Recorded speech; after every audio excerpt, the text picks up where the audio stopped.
டிவிக்கே டிவிக்கே டிவிக்கேன்னு டேய், நீ என்ன சொல்லணும்? நாங்கள் டிவிக்கு வந்த கூட்டம் அல்ல, இந்த நாட்டில் நிலவுகிற தீய அரசியலுக்கு தீ வைக்க வந்த கூட்டம். நாங்கள் தளபதி தளபதி தளபதி என்று கத்த வந்த கூட்டம் அல்ல, இந்த நாட்டு மக்களின் தல விதியை மாற்ற வந்த கூட்டம்.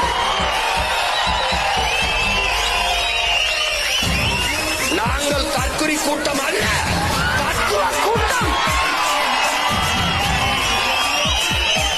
நாங்கள் கூடி கலைகிற காகங்கள் அல்ல, கூடி பொழிகிற மேகங்கள் என்பதை என்ன மக்களுக்கான பிரச்சனையை எழுதி வச்சு படிக்கிறவங்க இதயத்திலிருந்து பேசுறவங்கடா.